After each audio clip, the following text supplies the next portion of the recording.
Siz Qarabağda da bir neçə il oynamısınız, Neftçidə də oynamısınız. Hər iki klub sizə doğmadır. Amma bu Azərbaycan klubları içindən seçsək, Tərlan müəllimin klubu hansı klubdur? Ən daha yaxın, ən doğma klub. Futbolu başlamışam Neftçidə. Yəni mənim futbol məktəbim orayla bağlı. Avropa çempionluğu orada olmuşam. Amma mən Qarabağı 93-cü il, 97-ci il arasında Həmis vaxtlar. Həmis vaxtda dəyişmədim. Allah rəhmət eləsin, Həsən Sarıyev vardı, Ağdam şəhər icra hakimi idi. Dəfədən olub ki, gəlib mənə o vaxtı bilirsiniz ki, biz aylarla pul ala bilmirdik.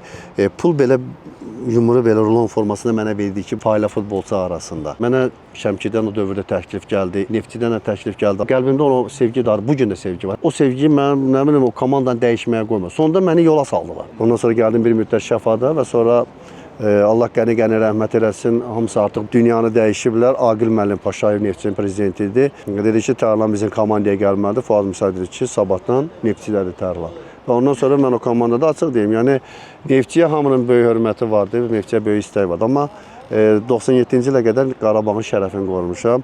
O cümlədən mənim üçün bütün klublar əzizdir. Amma Neftçi əzəməti, Neftçi istəyi mənə hər zaman birinci yerdə durur. Mən orada futbolu başlamışam və o komandanın hər zaman çətinliyi olanda, qayata komanda uğursuz olanda mənim ürəyim ağrır. Neftçi sevgisi məndə başqadır. Onda birinci Neftçi, sonra Qarabağ. Sonra Qarabağ.